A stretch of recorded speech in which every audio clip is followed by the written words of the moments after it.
제가 옛날에 같았으면 보지 않았을 것들, 옛날 같았으면 읽지 않았던 것들, 그런 거 보면서 나는 왜 저런 생각에 반대했을까? 나는 왜 이거 하나만 고집했을까? 나는 왜 은연중에 편을 갈랐을까? 그런데 그럼에도 결국 반드시 지켜야 될 것은 무엇일까?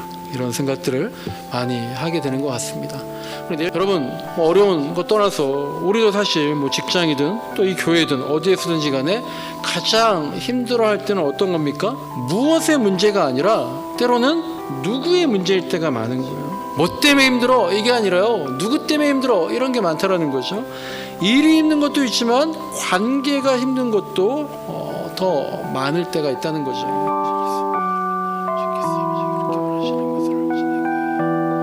네, 오늘은 나를 반대하는 사람들에게 라는 제목으로 말씀을 전할 텐데요. 오늘 본문 보시면 이상한 것들이 좀 느껴집니까?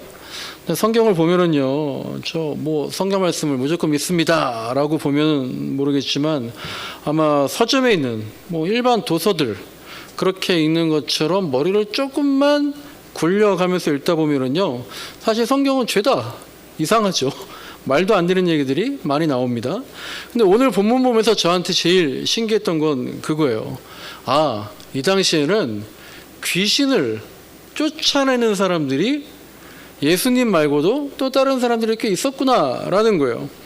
그리고 더 신기한 건 그렇게 귀신을 쫓아내는 것, 축사사역이라 그러잖아요. 그것을 이상한 눈으로 바라보지 않는다는 겁니다. 충분히 있을 수 있는 당연한 일로 여겼다라는 거예요. 귀신을 쫓아냈어요. 어떻게 저럴 수 있죠? 이런 반응이 전혀 없는 겁니다. 요새는 어떻습니까? 요새도 그런가요? 모르겠어요. 다 신앙의 경험이 다르죠. 저는 제 주변에서요, 제가 어렸을 때 청년 때까지 출석하던 교회에서요, 그리고 제가 사역하던 목회하던 교회에서요, 그리고 제가 직접 본 사람들 중에서요, 귀신이 들렸다고 하거나 그 귀신 들렸던 게 쫓아냈다고 하거나 그런 걸 제가 제 눈으로 직접적으로 본 경우는 한 번도 없어요. 물론 이제 간증이나 유튜브를 통해서 듣고 보거나 이 사람 저 사람에게 제가 신뢰하는 분들, 믿을 만한 분들, 어떤 목사님들이 직접 귀신을 쫓아냈다 그런 것들 간접적으로 들은 것은 있지만 직접적으로 제가 본 것은 없는 거죠. 그리고 이제 요새는요, 귀신 들렸다? 악한 영이 들어왔다라는 사람, 목사님 마귀가 나를 장난치고 있어요, 이렇게들 표현하지 않는 것 같아요. 제가 주로 이렇게 말을 듣습니다. 목사님 저 사람이 요새 좀 심란한 것 같아요. 저 사람이 좀 요새 마음이 힘든 것 같아요. 저분이 요새 좀 시험에 든 것 같아요. 제가 좀 상처받았어요. 허해진 것 같아요. 신앙이 좀 무뎌진 것 같아요. 저 사람이 요새 좀 우울증 증세가 있어 보여요. 공황장애가 있어 보여요. 강박장애가 있어 보여요. 불안장애가 있어 보여요. 이런 식으로 얘기를 많이 듣는 것 같아요. 그런데 예수님 시대에는 이런 마음의 상태나 어떤 정신질환적 상태나 간질이나 자폐나 이것들을 모두 어떻게 무엇과 연관시켜 놓고 있는 거예요? 귀신과 연관시켜 놓고 있더라라는 거죠. 그래서 예수님뿐만 아니라 마술사나 오늘날로 치면 무당, 이 사람들이 그 귀신을 쫓아내어서 병을 고쳤다라는 식으로 얘기하고 있는 겁니다. 그러니까 이런 걸 생각하다 보면은요, 저는 자연히 이런 생각이 들어요. 오늘날에는 왜 이런 기적이 일어나고 있지 않는가라는 거죠. 오늘날에는 왜 이런 기적이 일어나고 있지 않은가. 근데 막 찾아보고 해봤더니 사실 제가 못 보고 있는 거지, 오늘날에도요, 아직도 귀신을 쫓는 축기의 기적이라든지 병을 고치는 신유의 기적이라든지 우리나라에서도 계속해서 일어나고 있다라는 거죠. 또 어떤 목사님 이런 말씀하시더라고요. 아니, 귀신을 쫓아내지 못하는 게 문제지 귀신을 쫓아내는 게 문제입니까? 라는 거예요. 병을 고치지 못하는 게 문제지 병을 고치는 게 문제입니까? 라고 얘기하더라고요. 왜 이런 얘기하냐면 특히 우리 장로교 쪽에서는 축사, 신유, 예언, 은사 이런 것들을 조금 금기시하거나 조심해야 한다라는 분위기가 있잖아요. 근데 중요한 건 신비로운 어떤 기적, 그게 문제가 아니라 뭐가 문제겠어요? 신비주의가 문제인 거죠. 은사가 문제가 아니라 은사만 쫓아다니는 은사주의가 문제가 된다는 거죠. 기적이 일어나는 곳만 찾아다니면, 그게 과연 끝이 있을까라고 하는 내용들이 많이 있더라고요. 근데요, 이런 기적뿐만 아니라요, 기도도 마찬가지입니다. 제가 요새 이런 생각이 들어요. 나름 열심히 기도한다고 하는데 요새는요, 기도 응답이 하나도 없는 것 같아요.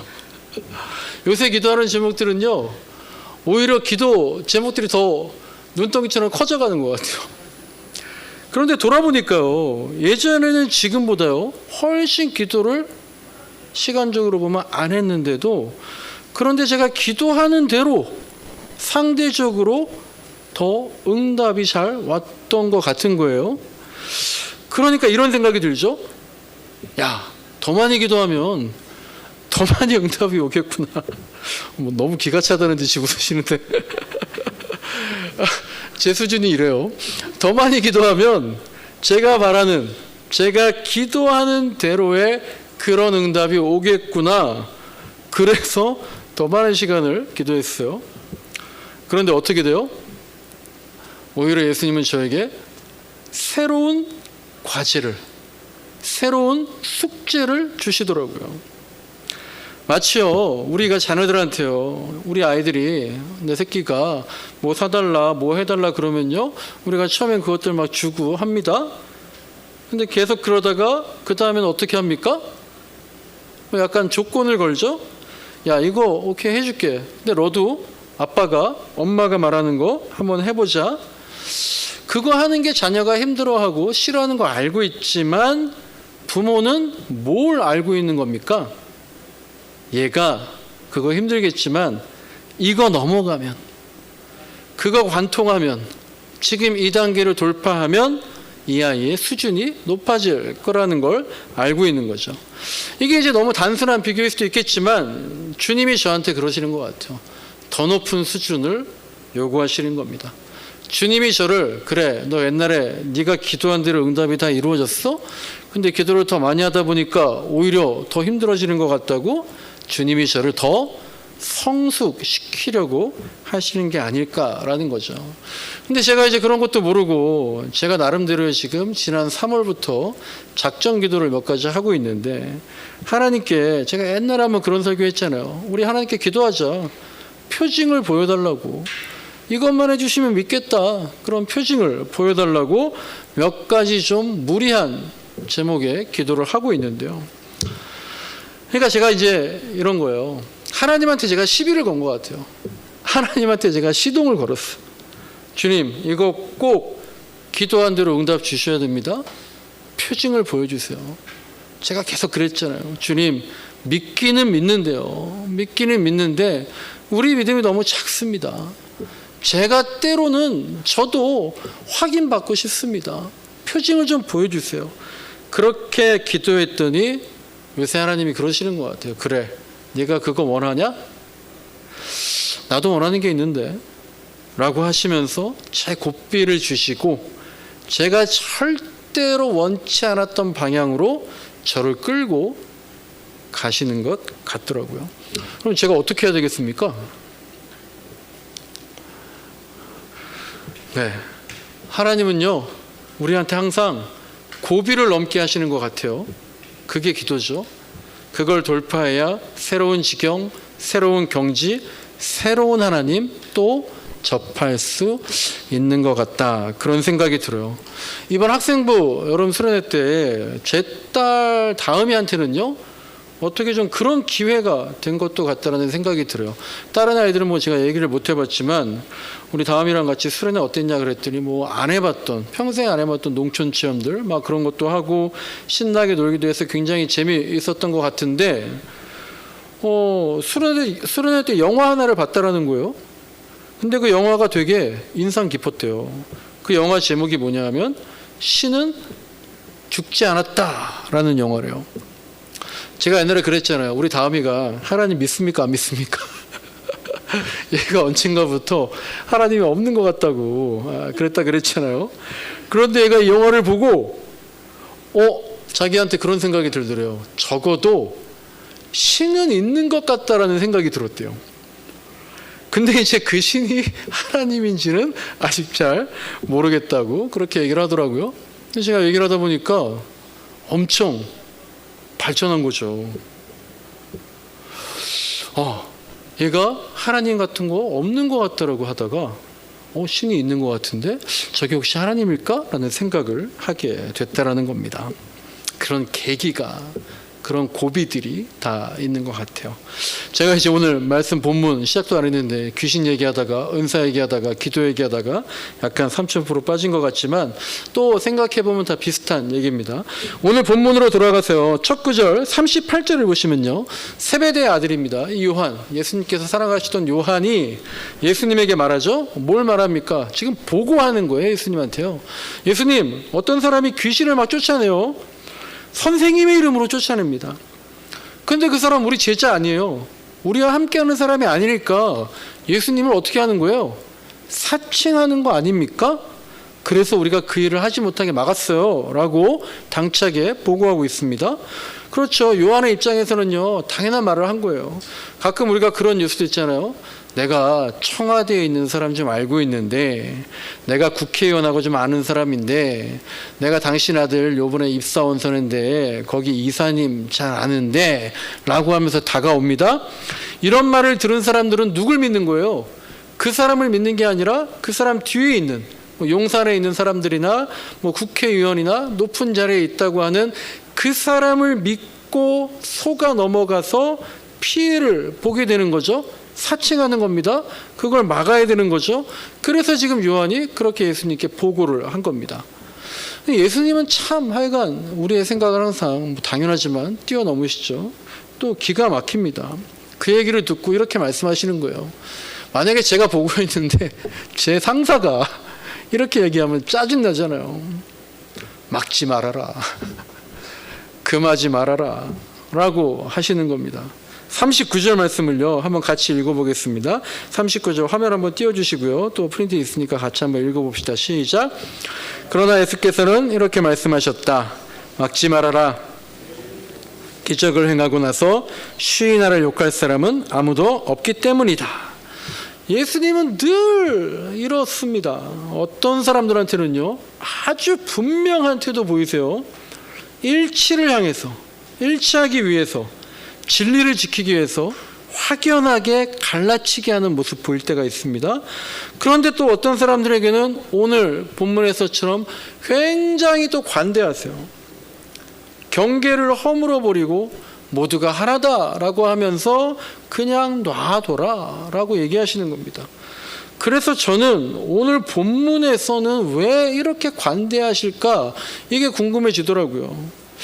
귀신을 쫓아냈다고 하니까 그게 다 좋은 거니까 누가 했든 좋은 일 한 거다, 괜찮다, 그러신 걸까? 아니면 그 귀신을 쫓아낸 사람을 예수님이 어느 정도는 인정하는 사람이어서 걔가 그렇게 했다면, 그 친구가 그렇게 했다면 그냥 놔둬라 라고 하신 것일까? 이런 생각이 들더라고요. 귀신을 쫓아냈으니까 잘했다, 막지 말라고 하신 걸까요? 아니면 38절에 나오는 그 어떤 사람이, 그래도 믿을 만한 그 사람이 한 일이니까 막지 말라고 하신 걸까요? 안타깝게도 이 본문을 봐서는 잘 알 수가 없어요. 제가 주석을 가지고 있는 거 2개를 다 봤는데도 요한이 말한 그 어떤 사람이 누구인지는 알 수가 없다라고 다 나와 있더라고요. 그런데 오늘 본문에 40절에 있는 유명한 말씀이죠. 제가 줄까지 걸었죠. 우리를 반대하지 않는 사람은 우리를 지지하는 사람이다. 우리를 반대하지 않는 사람은 우리를 지지하는 사람이다. 이 말씀 보면은요, 제가 옛날에 한두 번 말씀드렸지만 늘 떠오르는 말씀이 있습니다.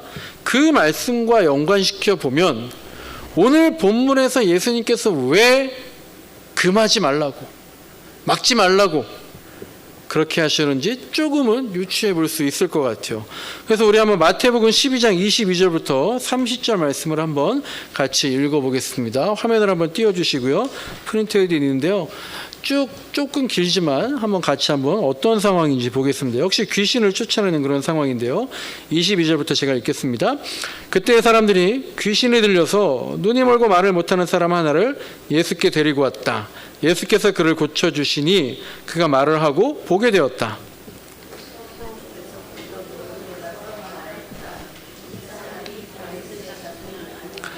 그러나 바리새파 사람들은 이 말을 듣고 말하였다. 이 사람이 귀신의 두목 바알세불의 힘을 빌지 않고서는 귀신을 쫓아내지 못할 것이다.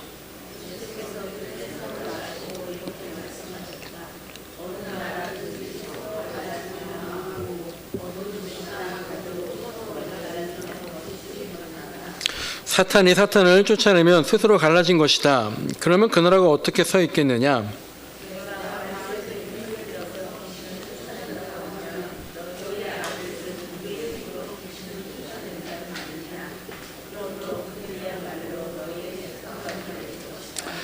그러나 내가 하나님의 영을 힘입어서 귀신을 쫓아내는 것이면 하나님의 나라는 너희에게 왔다.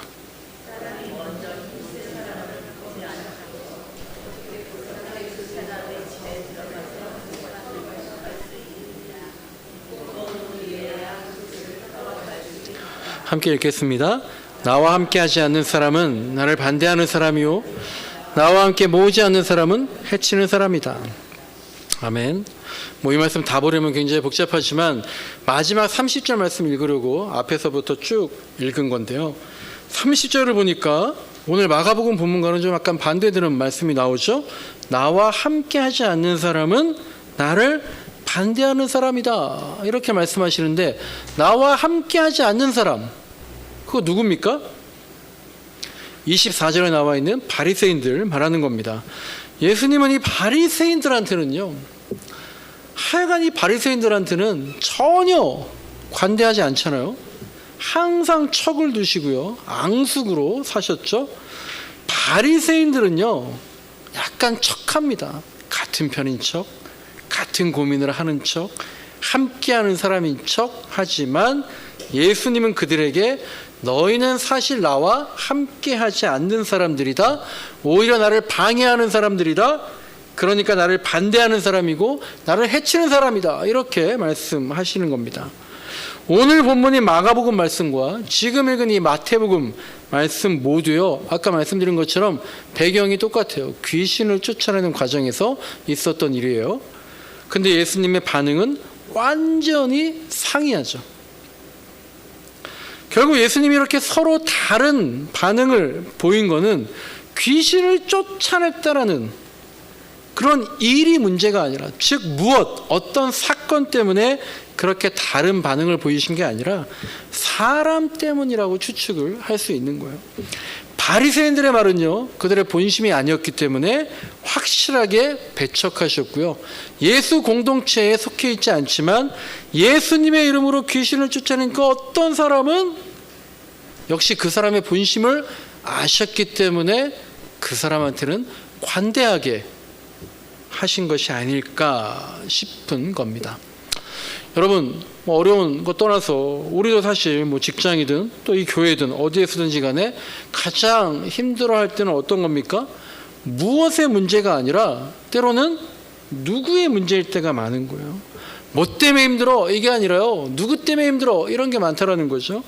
일이 힘든 것도 있지만 관계가 힘든 것도 더 많을 때가 있다는 거죠. 직장에서요, 악당 같은 사람, 빌런이라고 그러죠. 악당 같은 사람이 있대요. 그 사람 때문에 너무 힘들어. 그런 사람을 가리키는 말로 오피스 빌런이라는 말이 있답니다. 이 오피스 빌런의 몇 가지 유형이 있대요. 근데 제가 한 3가지만 소개하면 이런 게 있대요. 첫째는 제갈공명 빌런이랍니다. 제갈공명 빌런. 제갈공명하면 굉장히 유능한 사람처럼 느껴지잖아요. 그런데 왜 빌런이라고 하나 봤더니 유비가 제갈공명을 모시려고 몇 번 찾아갔어요. 3번 찾아갔다는 거예요. 삼고초려 했잖아요. 그런 것처럼 뭐든지 3번을 지시해야지 알아먹는다는 거예요. 혹은 3번을 부탁해야지 그나마 업무를 한다라는 겁니다. 그걸 제갈공명 빌런이라고 그 사람을 얘기하는데요. 그래서 이때 가장 많이 듣는 말이 그거래요. 깜빡 잊었습니다. 그거 제가 해야 되는 건가요? 맞다. 뭐 이런 얘기를 한다 그러더라고요. 이게 이제 오피스 빌런의 제갈공명 빌런이고요. 둘째 이제 흥성대원군 빌런이라는 게 있대요. 흥성대원군은 어떤 사람입니까? 세국정책 했잖아요. 그러니까 새로운 문명을 거부한. 그러니까 이 사람은요, 컴퓨터라든지 뭐 AI라든지 요즘에 얼마나 급변합니까? 새로운 기술을 배우지 않아가지고 맨날 뭐라 그래요? 이거 나 좀 가르쳐 달라고. 근데 가르쳐 주면 또 뭐라 그래요? 도저히 모르겠다고. 대신 좀 해달라고. 난 모르겠다고. 그런 사람을 이제 흥선대원군 빌런이라고 하더라고요. 마지막으로 이제 파워레인저 빌런이 있대요. 이 파워레인저. 직장 생활 하다 보면은요, 막 좋고 싫은 일이 막 생기잖아요. 근데 그걸 다 티내지 않잖아요. 다들 나름대로 눈치도 좀 보고 배려도 하고 하는 건데 이 파워레인저 빌런은 자기가 항상 선이죠. 악당을 물리친다고 하면서 선과 악을 분명히 가르는 거예요. 야, 넌 저쪽이냐? 난 이쪽이야. 이렇게 편을 가르는 게 파워레인저 빌런이라고 합니다. 그러니까 오늘 마가복음 본문에서도요, 여러분 한번 잘 생각해 보시면요, 요한이 왜 이 얘기를 했겠어요? 제자들이 옆에서 막 부추겼겠죠. 그럼 제자들은 왜 얘기했겠어요? 편을 가르는 겁니다. 나를 반대하는 사람이든지 내가 반대하는 사람이든지 편을 갈라버리는 거예요. 그 예수님은 그렇게 편을 가르는 것에 참 너무 부러워요. 예수님 편 가르는 거에 휘둘리지 않으십니다. 그래서 가늠한 여인 데려와서 물어보잖아요. 죽일까요? 살릴까요? 그랬을 때 뭐라 그럽니까? 너희 중에 죄 없는 자가 먼저 쳐라. 또 사람들이 시험하려고 물어보잖아요. 가이사, 시저한테 세금을 바쳐야 됩니까? 말아야 됩니까? 맞습니까? 틀립니까? 이렇게 편을 가르려고 하는데 예수님 뭐라 그래요? 가이사의 것은 가이사에게, 하나님의 것은 하나님에게 바쳐라. 이렇게 말씀하시죠.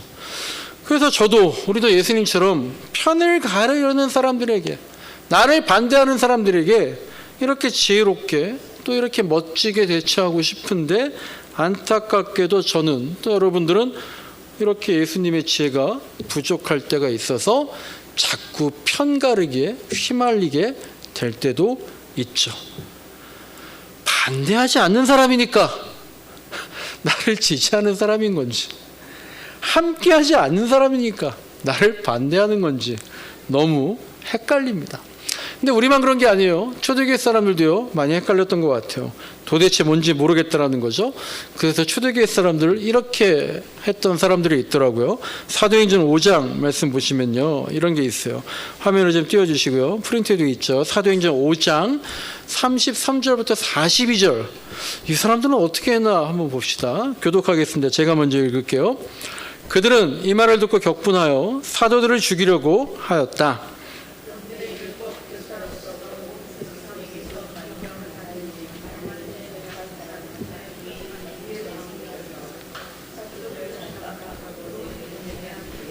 (35절) 의회원들에게 이렇게 말하였다. 이스라엘 동포 여러분, 여러분은 이 사람들을 어떻게 다룰지 조심하십시오.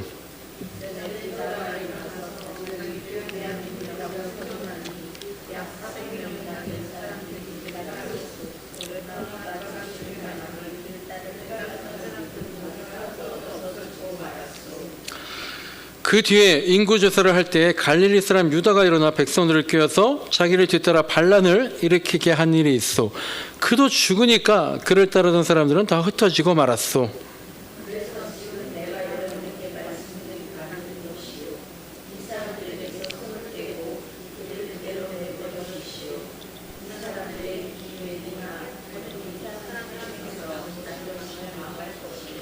여기 이 사람들이 바로 베드로를 비롯해서 예수님 증거하는 제자들이죠.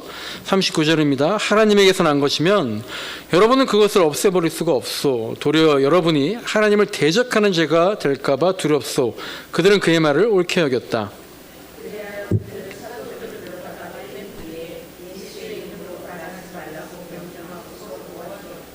사도들은 예수의 이름 때문에 모욕을 당할 수 있는 자격을 얻게 된 것을 기뻐하면서 공회에서 물러나왔다. 그들은 날마다 성전에서 그리고 이 집 저 집에서 쉬지 않고 가르치고 예수가 그리스도임을 전하였다. 아멘. 이 가말리엘이라는 사람 정말 놀랍지 않습니까? 근데 제가 더 놀라운 건 이 사도들 죽일 놈이잖아요. 근데 이 가말리엘의 말을 듣고 그렇게 하죠 라고 한 그 유대 공의원들, 걔네들은 그러면 안 되거든요. 이 사도들 잡아 죽여야 되는 거거든요. 근데 이 말을 들었다라는 거예요. 모를 때는 기다리는 겁니다. 그런데 어떻게 기다립니까? 씩씩거리면서 내 분을, 자기 분을 못 이겨서.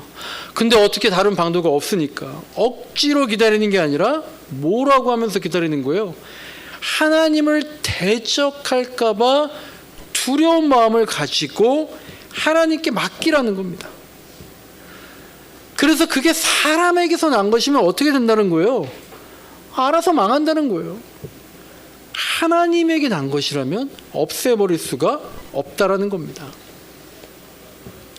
우리도 나를 반대하는 사람에게, 편을 가리려는 사람에게 이렇게 대처할 믿음과 용기가 있습니까? 다시 오늘 본문인 마가복음 9장 말씀으로 돌아오면요, 42절 이하 뒷부분을 보시면요, 예수님은 편을 가르려고 하는 요한과 제자들, 그 질문의 방향을, 그 대화의 물꼬를 바꿔버리세요. 그 귀신 쫓는 어떤 사람을 가지고 제자들이 말을 하고 있는데 예수님은 그 논지를 어디로 바꾸십니까? 제자들, 너희들 자신에게로 돌려버리시는 겁니다. 그 사람을 탓하고 싶니? 그런데 나는 너희에게 말한다. 먼저 너희들을 돌아봐. 너희가 혹시 그렇게 편을 가리려다가 혹이라도 그 사람을 시험에 빠지게 하면 어떻게 하라는 겁니까? 너희들은 차라리 맷돌을 들고 바다에 빠지는 게 나을 수 있어. 맷돌을 들고 바다에 빠지면 죽는 게 나을 수 있다는 겁니다. 그러면서 계속해서 그 사람이 아닌, 그 어떤 사람이 아닌, 너희랑 같이 있지 않다고 해서 귀신 쫓는다고 편을 가르려고 하는 그 사람이 아니라 혹시 너희들이 지금 죄 짓고 있진 않니? 너희들 먼저 돌아보란 얘기예요. 그래서 43절부터 보시면 혹시라도 너희들이 손이 죄를 지으면, 발이 죄를 지으면, 눈이 죄를 지으면 어떻게 하라는 거예요? 손을 자르고 발을 찍어버리고 눈을 패버리라는 겁니다. 근데 여러분, 초대교회 때요, 2세기, 3세기, 4세기 때요, 정말 이래서 손을 자르고 발을 자르고 눈을 뺐던 사람들이 꽤 있었다고 합니다. 대단한 거죠. 근데요, 예수님 그렇게 하라고 말씀하신 거 아니죠. 손을 찍어내면 죄를 안 짓나요?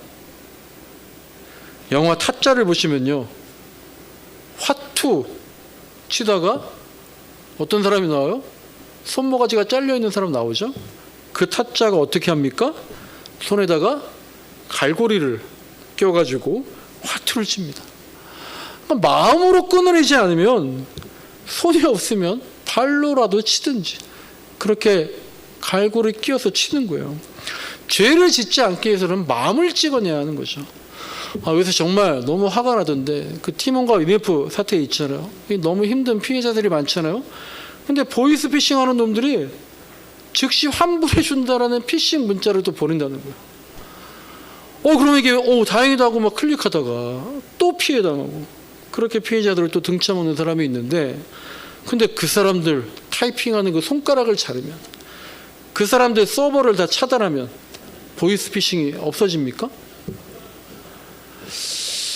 마음을 차단해야 되는 거죠. 여러분, 나를 반대하는 사람들, 이 사람들에게 어떻게 해야 되겠습니까? 오늘 제가 예배 첫 시간에 2단 경계 주일이라고 말씀드렸잖아요. 하여간 신천지가요, 정말 열심입니다. 옛날에도 종종 편지를 저한테 보내주던데, 교회로. 요새 한 달 동안 3통의 편지가 왔어요. 이거 보세요. 이게 다 손편지예요. 이렇게 앞뒤로 2장씩 정말 정성껏 꼭꼭 눌러 썼어요.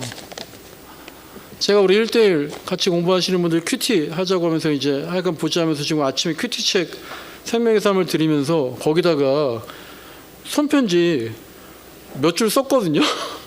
근데 2개 쓰고 3개 쓰니까 손이 아프더라고요. 얘가 이거를 우리 교회만 보는 게 아니잖아요. 한 사람한테 몇 통씩 뭐 할당이 돼 있을 거 아니에요. 나를 반대할 뿐만 아니라 심지어 예수님을 모욕하는 이 사람들 어찌해야 될까요? 근데 여러분 종종 이런 말을 합니다. 예수님과 석가모니가 만나면 싸울까요? 그런 얘기 들어보셨죠? 알 수 없죠. 근데 이런 얘기를 하죠. 예수님과 석가모니가 만나는 게 아니라 싸우는 사람은 예수 밑에 있는 사람들하고 부처 밑에 있는 사람들이 싸우겠지. 그런 얘기를 들은 적이 있어요. 오히려 오늘 예수님은요, 본문 보시면 그런 얘기 하시는 거예요. 남들 얘기하지 마. 제자들 너희들, 요한아, 얘들아, 너희들 먼저 똑바로 살라고 말씀하시는 거예요. 예수님은 제자들한테요, 그 어떤 사람?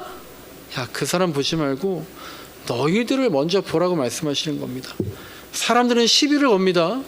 근데 그거 보지 말고요, 먼저 자신을 보라는 겁니다. 내가 바르게 서 있으면요, 나를 흔들려는 사람이 계속 흔들다가 자기만 흔들리고 있다는 걸 알게 된다는 거예요. 그래서 오늘 본문 마지막에 보면 그저 화목하게 지내라 라고 말씀하시는 겁니다. 예수님께서 근데요, 바리새인에게 하셨던 그런 태도처럼요, 우리가 분명하게 갈라지고 시시비비를 확실하게 가려야 될 때가 당연히 있죠. 그래서 우리 기독교에는 어떤 분들이 있습니까? 순교자들이 있는 거예요. 기원전 2세기 전후의 유대인들은요, 안식일, 할례 이런 것 때문에도 순교했지만요, 먹는 것 때문에 뭐 안 먹으려고 순교했는지 아십니까? 돼지고기 안 먹으려고. 부정한 음식이어서 그것 때문에도 순교했어요. 우리나라도요, 일제시대 때 신사참배 그 문제로 순교하신 분들이 있습니다. 근데 한번 생각해 보세요. 신사참배 때문에 순교하신 분들은 이해가 가요. 근데 돼지고기 안 먹어서 순교했다. 지금 우리 기준으로 본다면 비교할 거리도 안 되지만 그 당시 유대인들한테는 굉장히 중요했던 겁니다. 목숨까지 바칠 정도로 중요한 문제가 반드시 있어요. 근데 그것들을 돌아보면요, 시대마다 또 달라지는 것들 볼 수 있습니다. 한 세대가 지나잖아요. 그때 왜 그랬나? 어떻게 저럴 수 있었을까? 싶은 것들이 셌어요. 그래서 저는 언젠가부터 이런 생각했습니다. 여러 가지 것들이 있는데 그럼에도 불구하고 반드시 지켜야 될 거, 이것만큼은 정말 죄라는 거, 용서받지 못할 죄라는 게 뭐가 있을까 고민하다가 살인, 자살, 강간, 하나님이 창조하신 우리 인간의 육신과 영혼을 죽이는 그것만큼은 하지 말아야 한다. 이건 정말 타협의 여지가 없는 죄다. 그런 생각을 한 20년 전에 했어요. 근데 그것도 변하더라고요. 요새는요, 자살한 사람들에 대해서 함부로 말하면 안 되는 또 시대가 온 거예요. 그러니까 사실 한번 잘 생각해 보세요. 그렇게 중차대한 거, 그렇게 나를 반대한다고 생각할 거, 그렇게 내가 화를 꼭 내야만 할 거, 그렇게 내가 편을 갈라야 할 거는요, 또 어떻게 보면 그렇게 많지가 않다라는 겁니다. 말씀을 정리합니다. 요새 제가 2년을 또 바이블톡 이제 방학이어서요, 그간 미뤄뒀던 책도 좀 보고 유튜브도 보면서 좀 공부 좀 하고 있는데, 보고 싶었던 것만 보는 게 아니라 별로 관심 없던 거, 옛날에는 전혀 보지 않았던 그런 책과 영상들도 보고 있는데요, 보면서 이런 걸 느꼈어요. 정말 이 세상에 숨어있는 고수가 너무 많더라고요. 근데 사실 숨어있던 게 아니라 내가 몰랐던, 나만 몰랐던 분들인 거죠. 그러면서 이런 생각이 들어요. 제가 옛날에 같았으면 보지 않았을 것들, 옛날 같았으면 읽지 않았던 것들, 그런 거 보면서 나는 왜 저런 생각에 반대했을까? 나는 왜 이거 하나만 고집했을까? 나는 왜 은연중에 편을 갈랐을까? 그런데 그럼에도 결국 반드시 지켜야 될 것은 무엇일까? 이런 생각들을 많이 하게 되는 것 같습니다. 우리 내일부터 기도 컨퍼런스가 있죠. 제가 1월 1책 우리 할 때마다 종종 이런 말씀 드리죠. 평소에 나라면 절대로 읽지 않았을 책을 1월 1책을 통해서 읽게 된다는 거예요. 기도 컨퍼런스도 마찬가지입니다. 평소에 나라면 절대 이런 곳에 안 간다든지 이미 옛날에 다 갔다 왔더라든지 그런 당연히 혹은 절대로 이런 생각들을 버리고 만약에 내 마음이 조금만이라도 움직인다면 한번 참여해 보시면 그 기도 컨퍼런스 이 내용 내일부터 하는 거 이게 중요한 게 아니라 어떤 그런 마음들 내 마음이 조금 움직인다 싶을 때 한번 해보는 거 나를 반대하는 혹은 내가 반대하던 그런 것들을 통해서 오히려 더 풍성함을 느낄 수 있지 않을까 그런 생각도 요새 많이 듭니다. 이 세상에요 숱한 생각들이 있습니다. 서로 다른 많은 신념이 있습니다. 그리고 심지어 우리 믿는 사람들까지도 성향이 다르고 색깔이 다릅니다. 오히려 그리고요 같은 일을 하는 사람들끼리 같은 교회에 있는 사람들끼리 애정이 남다르니까 오히려 편을 가르게 되는 그런 일들이 생각보다 많아요. 그런 상황에 직면할 때마다 예수님은 어떻게 하셨나? 어떻게 저렇게 확고하셨을까? 또는 어떻게 저렇게 여유가 있으셨을까? 그런 예수님의 넓고 깊은 예수님의 광대하심에 고개 숙이는 그런 우리의 삶이 되시길 간절히 소망합니다.